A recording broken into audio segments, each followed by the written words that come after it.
a distance needs learning assessment for educators. And we really just wanted to see what kind of resources they needed at this time. This was right as the DC Collaborative and many organizations were pivoting right after school moved to distance learning very rapidly. And we realized that a lot of teachers had requested resources for students with special needs. And it seemed like at the time there just wasn't a lot of information, or even if there was, the internet is so overwhelming, it was really hard to parse through and actually find resources that were helpful. So we had actually a couple of conversations about that on our equity conversations. We had a lot of special education teachers join us and talk about a little more about their experiences and what it's been like working in the classroom. From that conversation, one of the people on the call had actually reached out to her personal contact with someone from the DC Association for Special Education. And the following call, we actually got the executive director of that organization to speak. And it was really fulfilling because not only does she work for an organization that advocates for students with special needs, but she also does have 2 sons with special needs herself. So she brought to the conversation not only, you know, the knowledge from the outside perspective, but knowledge from the inside perspective. So I think as a community and as a collective, we were really proud of having those conversations and being able to say, here's a deficit, but we don't know what we don't know. None of us are experts. Let's bring in someone who's an expert.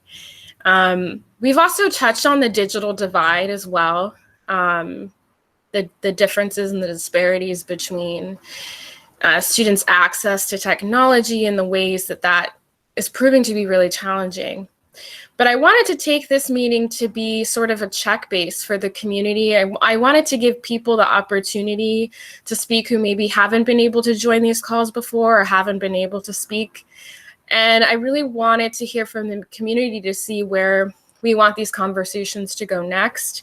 If there's a specific issue or maybe a specific organization or resource that you would like to see highlighted in one of these conversations, a topic that you would like to see, or also this could be a time just for you guys to share.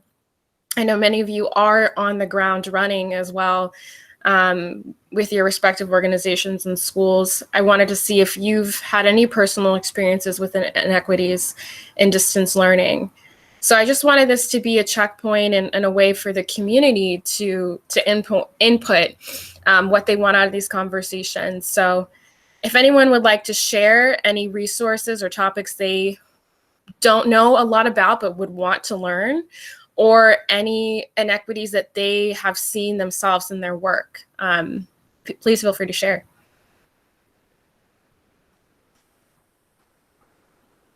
Do we do it out loud?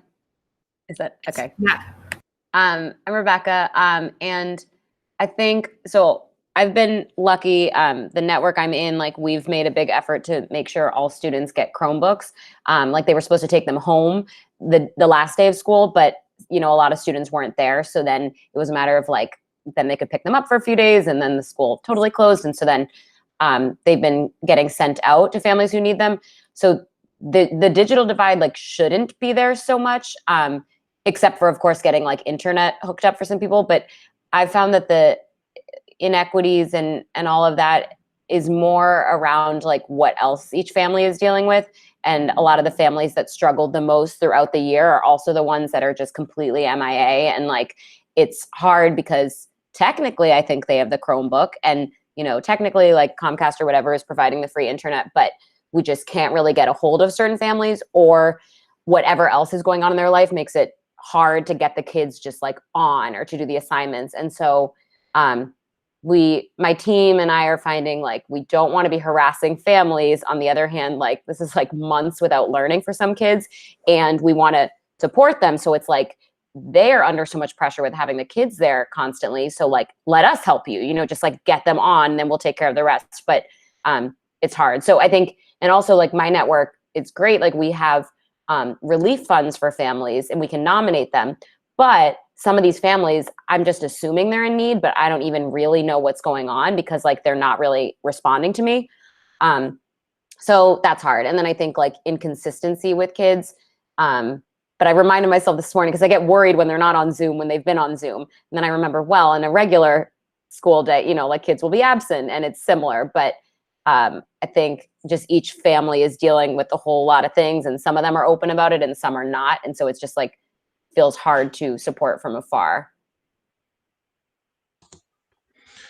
I appreciate you sharing that because I know we've seen a lot of numbers about 30% of the DC school students don't have access to internet. At least that was in the beginning of April. But I often wonder, what does that really look like? And you do mention a good point that it may not just be this, that it's also the dysfunction at homes where children aren't able to get on for whatever reason.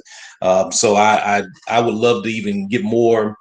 I don't know if there's any more information on that topic, but that is something certainly I would be interested in hearing more about. I think also one thing that came up for some of our families, even though internet was being provided for free, it was like, I think some families who already had a Comcast account but hadn't paid bills, like maybe they were not allowed to get the free version at first, but then hotspots were brought up and it was just like a little complicated getting everyone hooked up. But I think like for some families it took a while, but all of my kids like who did have issues with it, like who have engaged with us now have what they need. But again, like with my students, it's been more of like some families, we don't really know what's going on. So yeah.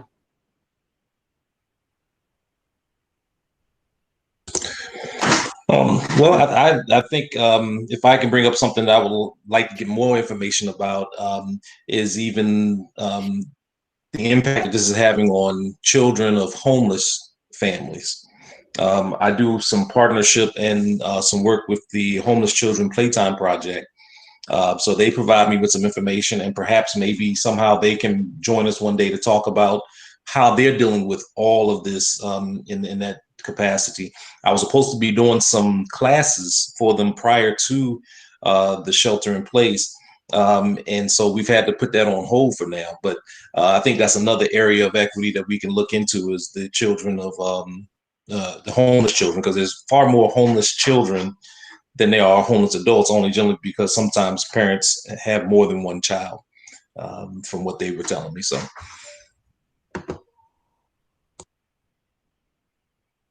That's great. Yeah, it's definitely something we've talked about, but it's so, it's difficult when you're not in that situation, you've never been in that situation, and you don't necessarily have these connections with these resources. But, we have been thinking about people who are experiencing homelessness or housing insecure, who maybe,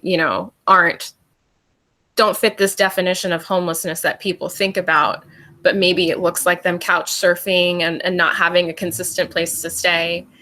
I think that's definitely something that I've thought about in terms of figuring out how to have a deeper conversation about these students, because I don't want them to be forgotten. I know one of our partner schools, Payne Elementary, and I know this because I met with the principal last year. They had shared with me that their school actually has one of the highest percentages of students experiencing homelessness in DC public schools. And there was actually a really tragic incident with a student from their school a few years ago who went missing in a shelter. So I know this is a very real reality for a lot of our students, and I think it's definitely needed to have these conversations. And Devin, I think you said you had a contact with someone that you could connect us to. Is that correct? Yes, I'll put you in contact with the. Well, I'll send the information out. I'll even put it in the text. But the Homeless Children's Playtime Project, and you're talking about the whole shelter place. When I volunteered, that was.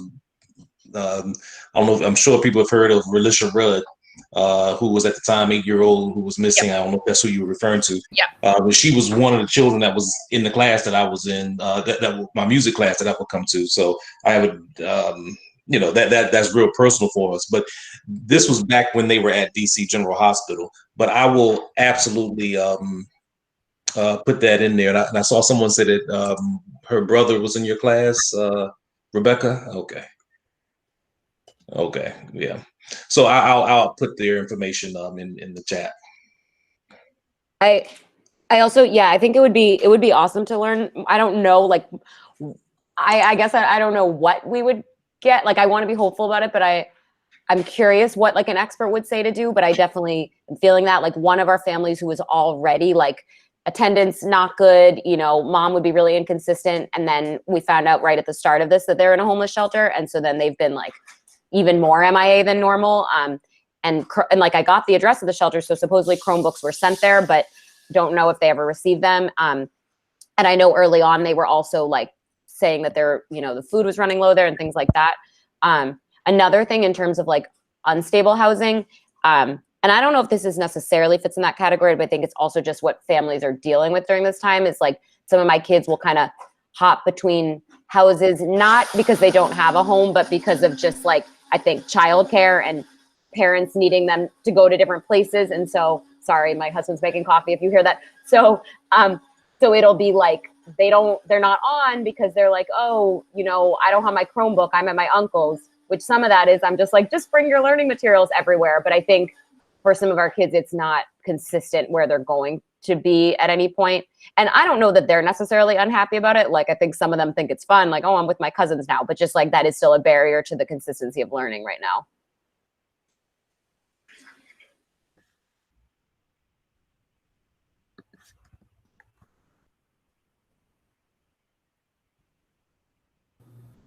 Hi, folks. I'm Noelle. I'm with Girls Rock DC. We're new to the collaborative. Hi.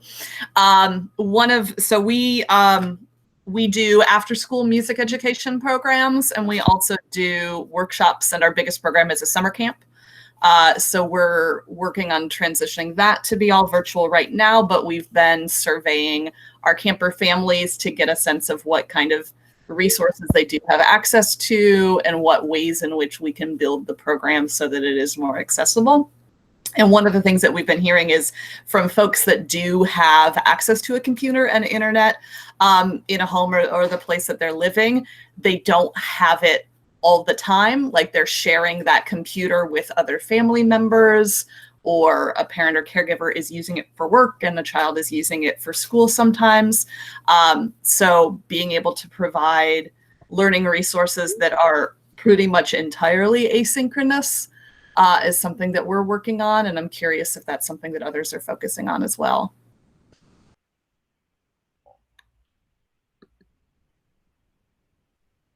I have heard from one of our contacts at DCPS that high schools are moving completely towards asynchronous learning, more so because of student behavior issues, and the high schoolers showing that maybe having them on live video isn't the best idea.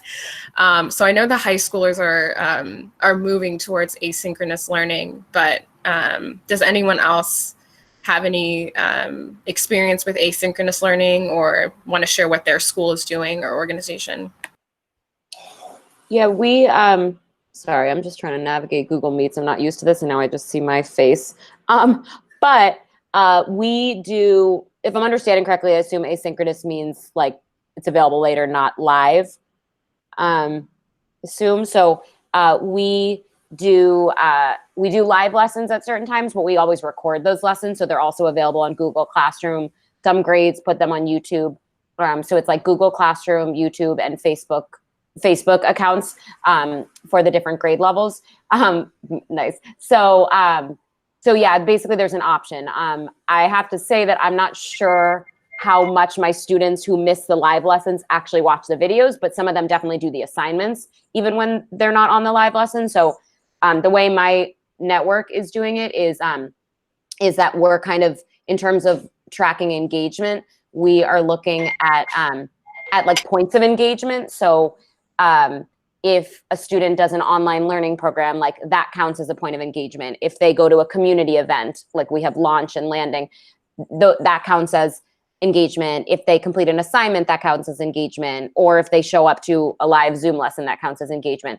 So we're trying to be flexible in how we think about them engaging with their learning in their community right now. Also, like when parents complete a wellness survey, that also counts as engaging.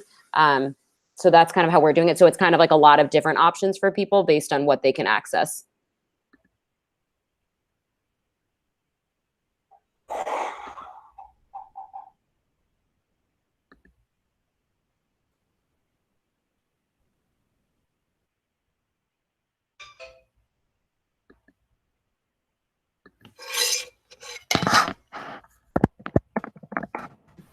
Yeah, I think so just as a heads up, I sometimes allow the room to breathe a little bit. I know sometimes it can be difficult for some people to speak up, so I'm actually okay with having a little bit of pauses and awkward silence, because sometimes that helps people who haven't spoken up get the chance to talk. But yeah, I wanted to say that I think something that's really important that Rebecca had touched on is like allowing for different forms of engagement and understanding that what each family can do isn't one size fits all, and having flexibility in your approach.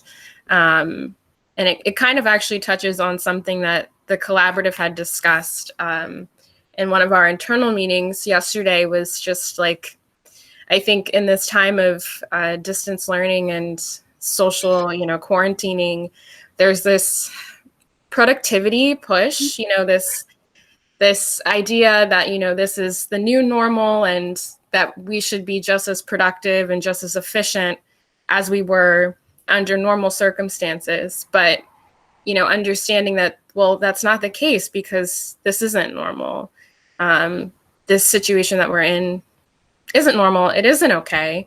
And we're all not only trying to adjust and develop different methods and different techniques while we're flying the plane, but we're also all coping with a lot on our plates. A lot of us are affected. We're worried about friends and family, and obviously the students and parents are going through that as well. And so I think it's good to hear from our educators that there's an understanding that what each student can do is going to look different, because what each family is going through is going to look different. And I appreciate that, there's this level of understanding and patience through this process. I think that's something that's so important, because if we try to, push these same metrics that we had during the school year in a classroom setting of, students are going to learn this and this and this, and then they're going to have all these quizzes, and then they're going to have projects and tests, and at the end of the year they're going to take their standardized tests. Like, it's just, there's a lot of reasons now like why that's not realistic in this time being. Yeah so self-care and resetting our own expectations and having a lot of patience and graciousness for ourselves and others is such an important part of this process.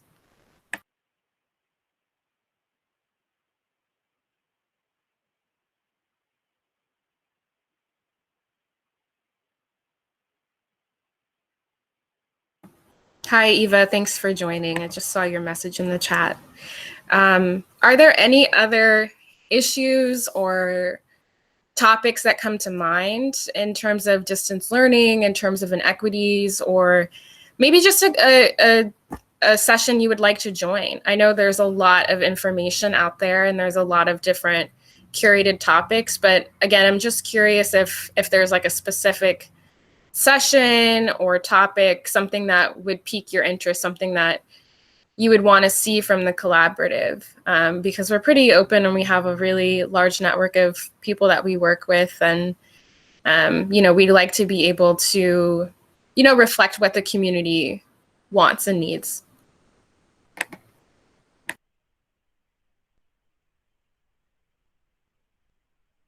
I'd love to echo Rebecca's comment about student mental health. That's something I'd like to focus on. When we do our camps, we have counselors on site that can directly work with campers, and that's not something that's easy to do or possible to do in a virtual environment. So how can we better care for our students' health, especially their mental health, and be preemptive about that and build that into the content and how we're delivering it?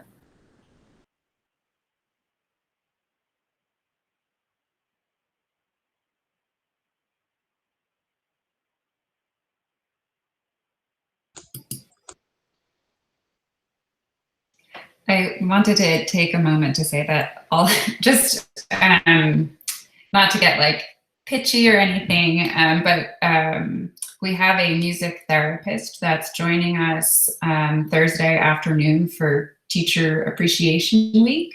And she has a lot of experience with student trauma and, using music therapy to address it. So if that's something that, even if you're not a DC school-based teacher, but you're a community educator, you can definitely come to that. And yeah, so that's sort of related to what you were saying, Well. And I'm certain that I guess this may be given to students as they get the computers or as they're on the computers. But I remember some years ago, I wrote a song. It was on my first CD called "Don't Put Your Business on the Internet," to educate children about internet safety. And that kind of, for me, it also, even with the guidance counselors, what do children, is there some unique ways that they can just call out for help if they need help in many different ways, and don't want to talk to the people at home or something like that? So that would be something I would love to hear, is see if they even talk about that. Yeah, just to tag on to that, we have encountered a little bit of like internet safety stuff with our students. I teach fourth grade and they're all about TikTok. And so they also figured out on Zoom. So first they were finding that on Zoom, they were like going into the room without us, which I was conflicted about, because on one hand, it's the school room and like, we can't do that because then they're not being supervised. So we changed the settings. But on the other hand, I felt like they need to stay connected. And a lot of them, I think, were not feeling as comfortable like calling each other and FaceTiming the way that used to, because they're not seeing each other in school.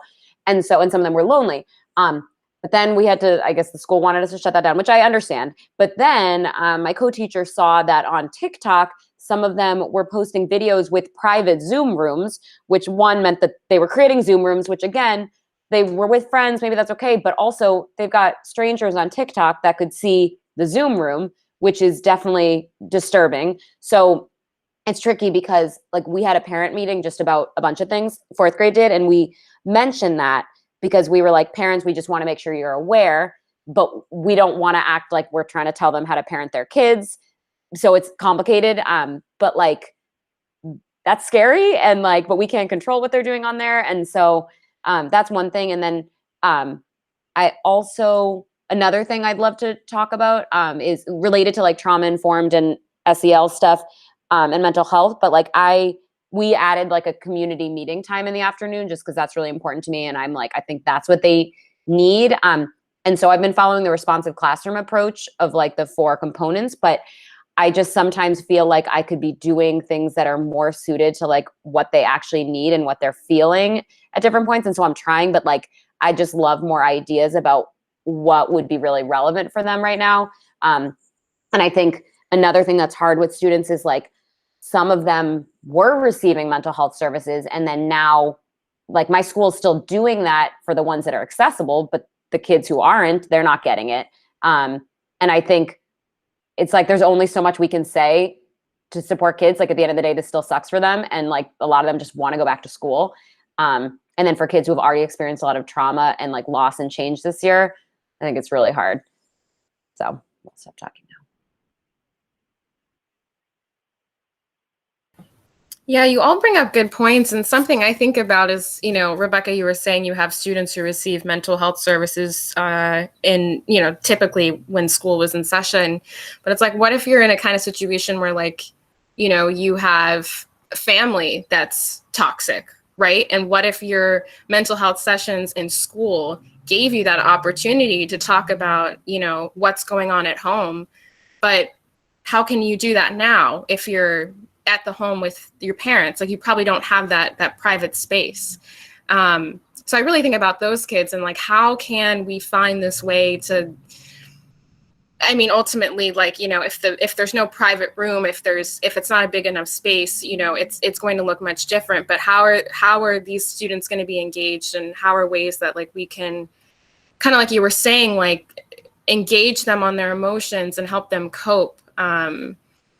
in a time where they don't have access to that. So I think that student mental health piece is such an important point, because I know the majority of us as adults are feeling the stress and anxiety that this is causing. And I just can't imagine what this is like for our little ones.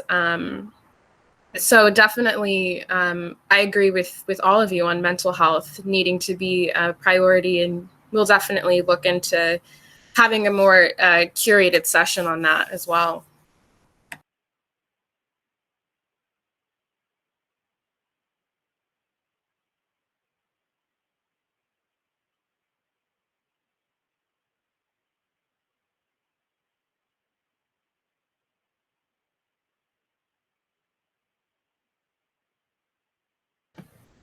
Noelle, not to put you on the spot, but I'm actually just a little bit curious. Like, I was thinking about summer camps and the state of that, and how that's going to work, because I know for a lot of parents who are working, summer camp is a way for them to, have their kids being able to do something during the summer. And so I guess I'm a little bit curious about what have been some of the conversations about the future of summer camp and what it might look like, at least in your respective organization. Yeah, definitely. We've been talking with our camper families. So we have a lot of repeat campers year over year, because our campers are 8 to 18. So it's a wide range. And we haven't, I put out a question to them saying, like, would you want to participate in a all virtual summer camp? Do you want to maybe, depending on what that looks like, or no, does that not sound interesting to you? And no one has said no, which I am a little surprised by.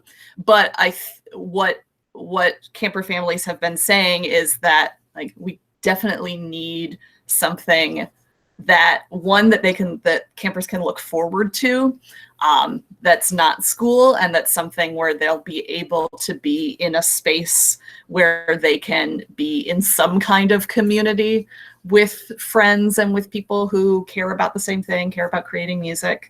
And so what it's looking like for us right now is, we usually do a week-long day camp, and we're right now keeping the same dates in July, and are going to do throughout the week some live sessions, some recorded sessions for campers to participate in, and do some kind. So our usual camps end with a big performance at the 9:30 Club, which is a huge deal for, like, 8-year-olds being up on stage like that in a crowd of hundreds.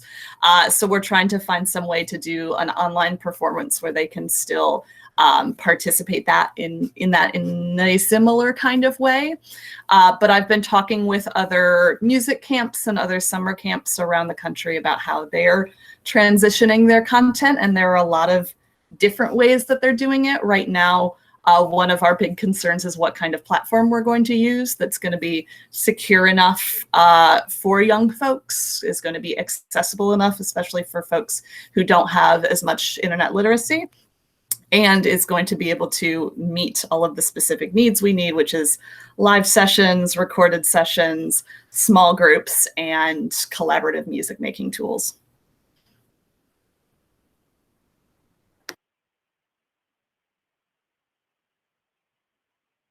Thanks for sharing. I really appreciate it. I was really thinking about summer camps because, I was thinking if students don't have these opportunities, it can be a really difficult time. Like, they might fall into, bad habits or, bad activities just because there's nothing else to do. So it's really good to hear that Girls Rock is trying to pivot and provide a service for the community, because it really, kids really need to stay productive over the summer.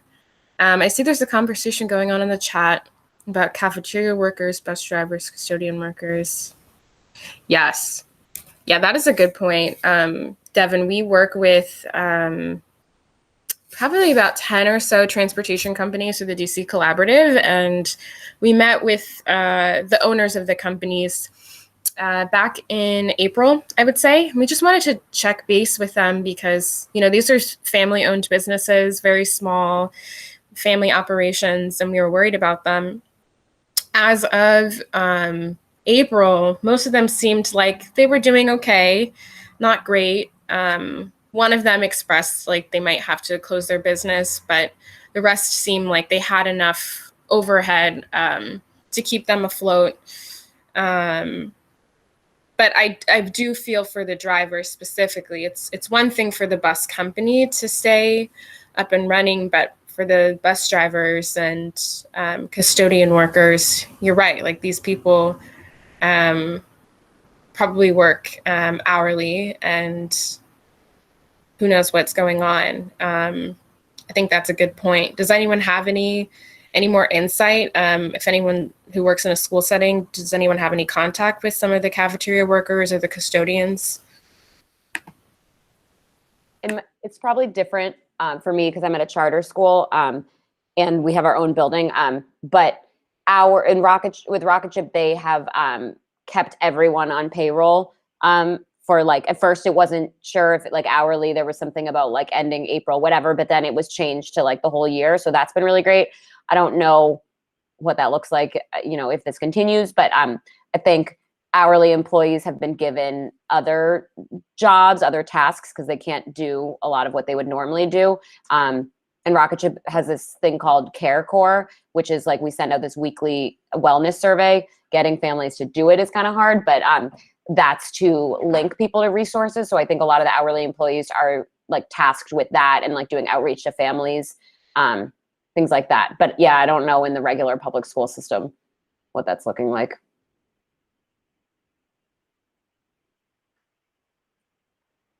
Good to hear that Rocketship was able to redelegate tasks to be able to keep them on board. That's really great to hear. Yeah. I had another topic, if that's okay. I was just thinking, so there's no, okay, in general, like how to provide closure to kids with the end of the year, because we don't have it. And like my kids are just fourth grade, they're not graduating or anything, but obviously this is a much bigger deal for people who are. So that's one thing. And then like on a personal level, but I'm sure this applies to other teachers, like I'm going to a new school and I'm trying to figure out, I'm talking to the psychologist at my school, how to talk about that with my kids. Cause like, I'm always super sensitive to that. And then especially in this time of like trauma and loss and like, and then even thinking about when I message it to kids, other kids will not be on that call because I don't have 100% attendance every day. So just thinking through like how to like provide closure for kids, how to deal with change. Like I'm sure there's, you know, there's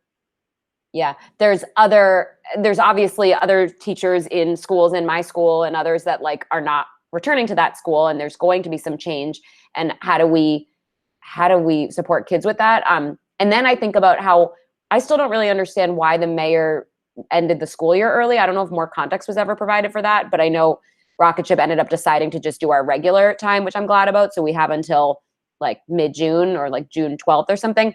But especially in thinking about kids maybe not having stuff over the summer and then the school year ending early for a lot of kids. And then they have like even less in their lives. So again, I don't know if I'm curious if anyone has context on why the mayor did that. And then also what that means for even more free time for kids. I'm not sure if this has to do specifically with that, but they're thinking about starting DCPS back early. So that was an idea that was floating around. But again, they haven't announced a plan yet. They were expecting to have more announcements on or after May 15th when the mayor's budget was supposed to drop. That is probably a kind of a hard goal for them to get the budget to drop by May 15th. Because they're still waiting on like the mayor to say what's going to happen so each agency can plan. So we'll probably hear something on May 15th about that.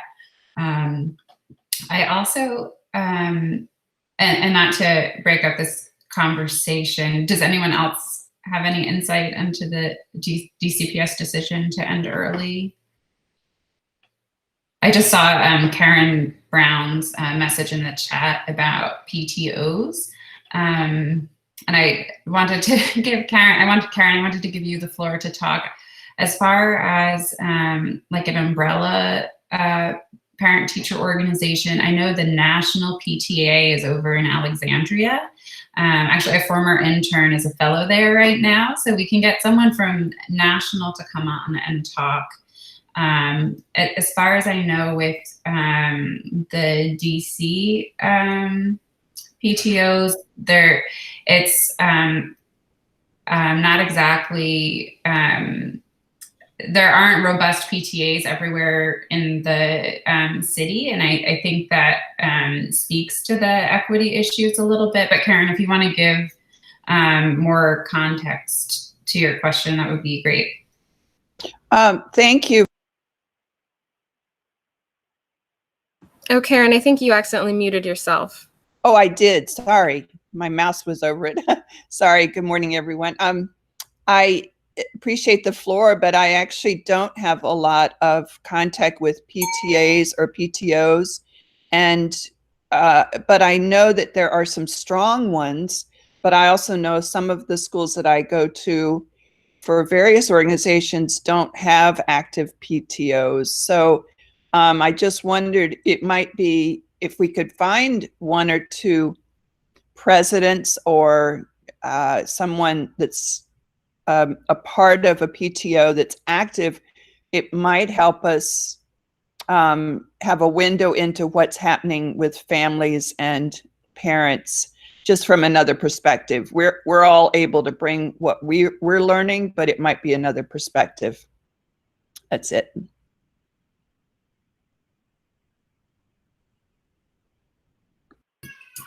I didn't want to unmute because my 2-year-old is like screaming in the background. So sorry if you could hear that. Yeah, I think we can work on bringing some PTOs in.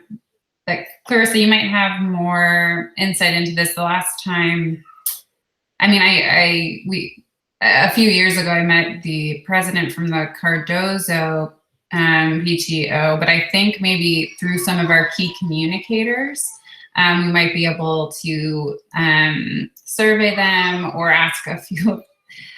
My child is fine, if you can hear that. We might be able to survey them or ask a few of the particularly active key communicators if they can connect us with their PTOs. I know, and this is not to only like highlight the divide even further, but I know that there are some schools, I think in like Ward 3, that have PTOs that are like fundraising for field trips, and they were in the paper last year. So, but we'll have to be really careful about reaching out and having PTO presidents from like every quadrant at least participate with us, I think. Yeah, I think that's a good point. I know there's some schools that, like Tracy said, do have really robust PTOs in terms of fundraising.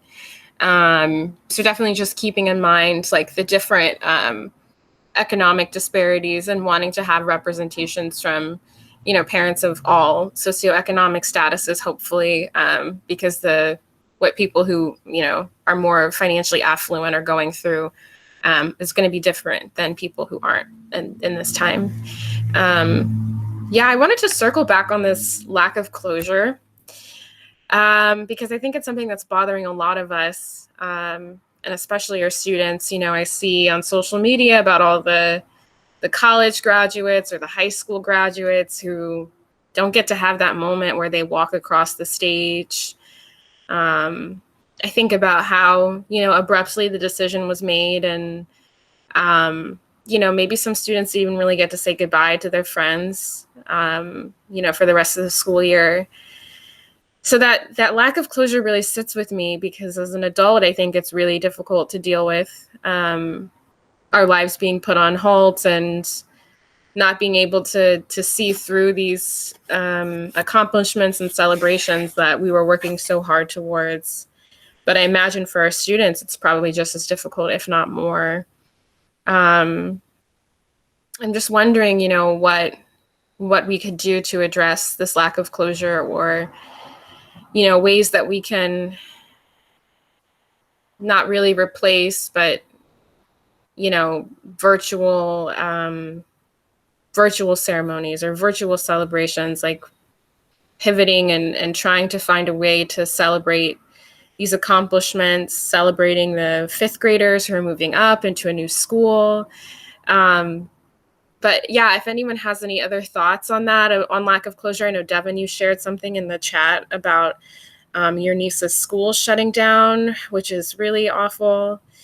But I think this is something that I feel like it's something that's talked about, but I also feel like, you know, as a society, we're just like, okay, we need to move past it. We need to move on. But I think, you know, it's okay to be sad. It's okay for our students to feel disappointed. And I think, you know, at least from my end, you know, even if like we can't have a virtual graduation or we can't have these activities, I think allowing the students to feel their emotions and letting them know it's okay to be disappointed, it's okay to be sad, and trying to find a way to celebrate their accomplishments the best that we can. But if anyone wanted to share any ideas about how to approach having that conversation with your students about this lack of closure and uncertainty, that would be great, because I don't really work with students at all, but if anyone has any experience having these kinds of difficult conversations and techniques and strategies that you've used, does anyone have any like suggestions or other ideas?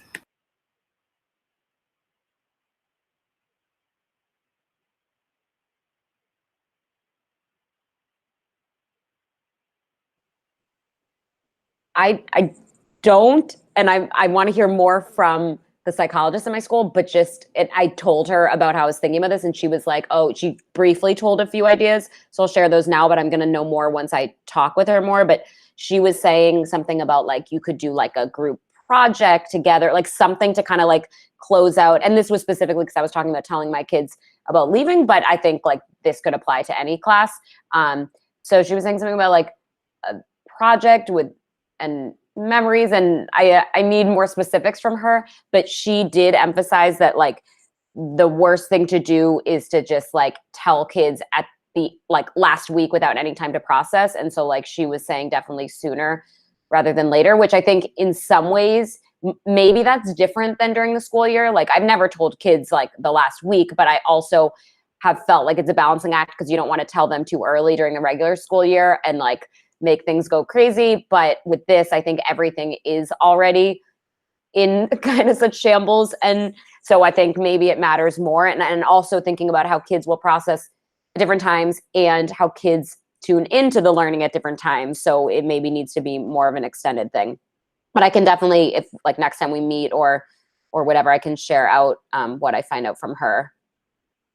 Yeah, definitely. Feel free to email me as well. I think we've emailed before, so I think you have my email. But yeah, definitely feel free, because I feel like I feel like that could probably be transferable to, you know, different aspects of this lack of closure, and addressing these uncertainties to children, these really complex uncertainties. Yeah. Oh, go ahead. Somebody wanted to speak. Yeah, sorry, just real quick. Having a virtual convening where school counselors give perspective on that would be really valuable. So just to put that out there too. Go ahead, Karen. That's okay. I was thinking if including charters also, but we could talk to Mary Lambert and see if there's time to coordinate an art project that is writing and visual arts, music, whatever combination we want, to talk about having children write out or draw what they've missed, what they've enjoyed this year at school and what they'll miss for the summer. So we address those emotional needs through the arts, and then add what they're looking forward to when they see their friends again. Like, what's the first thing you're going to tell your friend when you see them again? So, you know, address it through the arts so that we're doing what we all do best.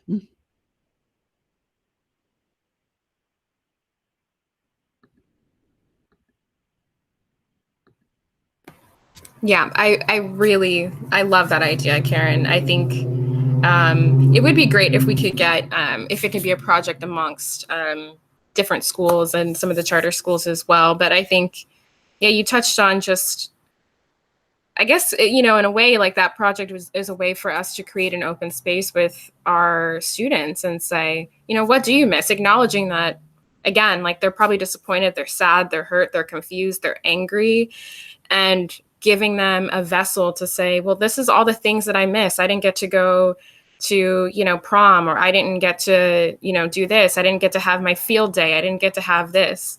But then also, I really like how, you know, you also redirected it into, well, what are you looking forward to next year? So that it's not just this like, you know, it's not just the students expressing negative emotions, but it's also giving them something to look forward to. It's giving them hope. I think that's a really good idea. We can certainly try to reach out to Mary Lambert and see what she would say about having that become some sort of project, or maybe that's just something the DC Collaborative can reach out to with our educational network and lead that campaign. But I think that's a brilliant idea.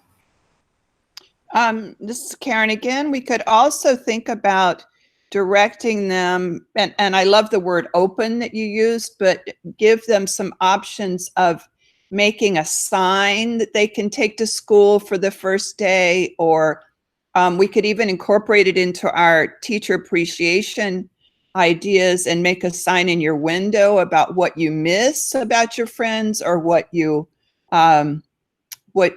what you look forward to seeing in your friends, or just saying, I miss my friends, or something like that. You can tell my social worker background from long ago is coming out. But I think until we address this, I mean, I'm preaching to the choir here, but until we address the emotional, I think that we can't get to their brains for learning, you know?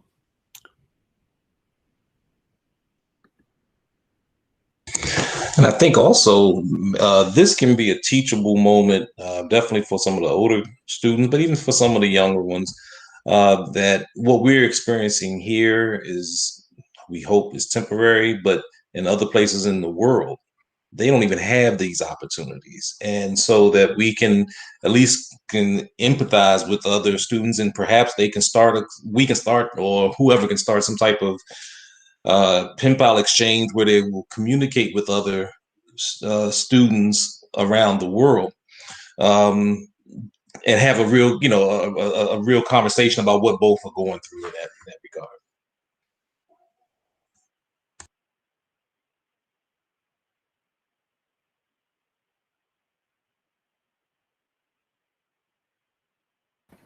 Yeah, that was a great point. That's a really good idea, and I think sometimes it can be difficult because, you know, especially from like an American perspective, it can be difficult to really think about, okay, well, there's other countries going through this. There's other countries that have much less resources than we do.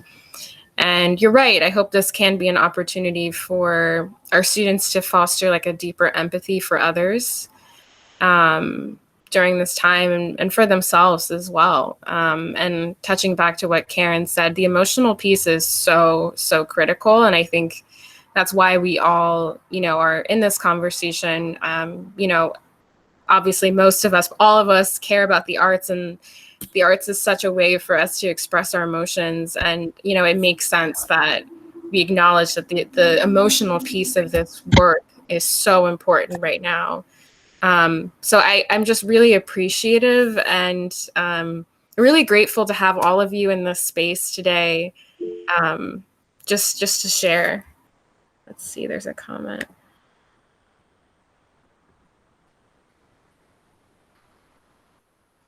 Yeah, that's a good point. Rebecca in the chat mentioned the transition back into school, and will it make students appreciate school more now because they know what it's like to not have it?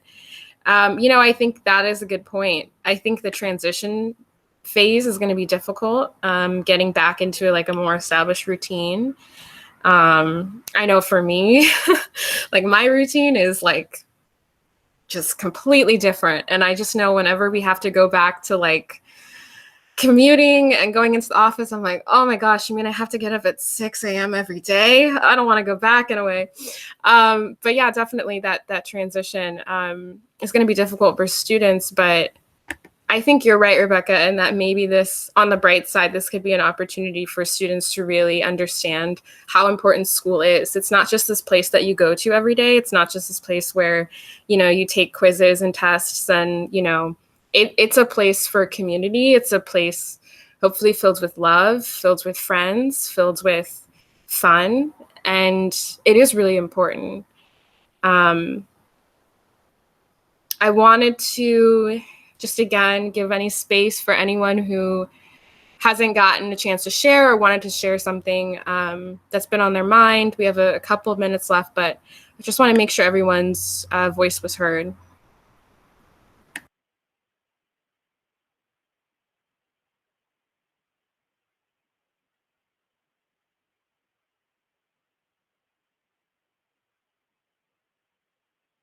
These are all good points, Rebecca.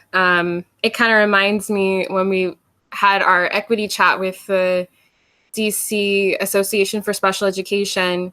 It was so fascinating because the executive director was saying, as much as this is a challenge, she was like, for some of our students, distance learning is better. For students that have severe anxiety, now the fact that they don't have to leave their house, that they can just do their work on a computer is so much better. So it's interesting, that you're bringing up triggers and how that may affect the way that they view traditional school and distance learning. I think these are all great points. And I think, as Tracy said, maybe something that we can do on the collaborative end is have a curated conversation, inviting a lot of school counselors and just hearing what they have to say, because I'm sure they have a lot of insight.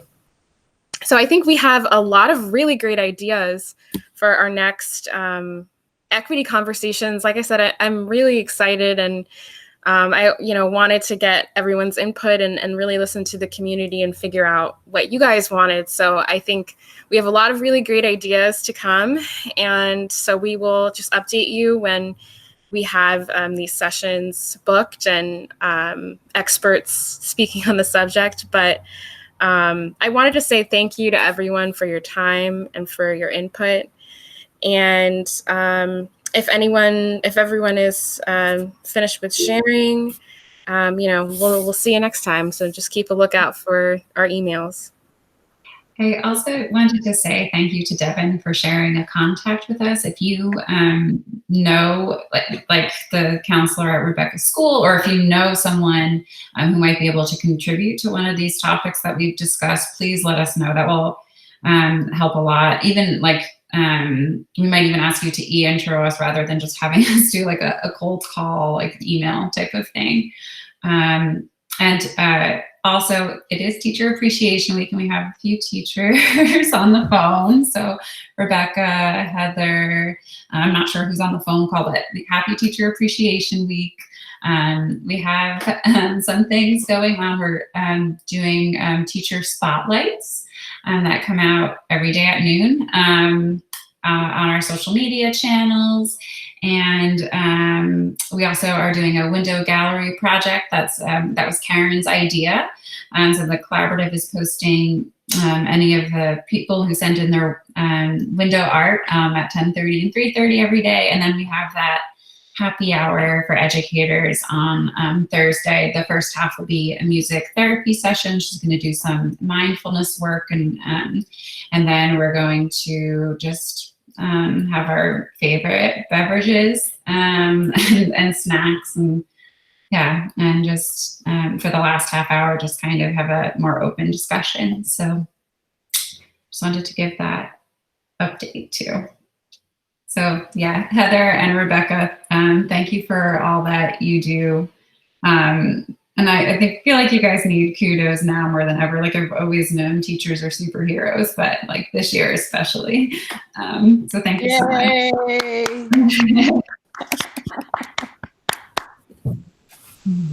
I just wanted to say one more emotional thing to the collaborative staff. If you guys setting these up, the emotional side of this, I got out of bed this morning because of this. You know, it's just really hard. And I try not to talk about my emotions all the time, but it's big and it's real. So thank you for allowing this. It's not just been a business or, you know, nonprofit org relationship. It's been much deeper than that. And I appreciate it. So thank you. Yeah, I have looked forward to these too, and thank you for saying that, Karen. We appreciate. We actually all had a very, not to get you guys can sign off if you want, but we all had a very like emotional staff meeting on Monday and kind of gave each other virtual hugs and got really personal. So yeah, so these convenings are helping us too, for sure. So thank you. Great. Take care. Bye, guys. Okay, bye. Thank you, everybody. I love It's nice to talk to you. I love yeah. Bye. Hi, Alyssa.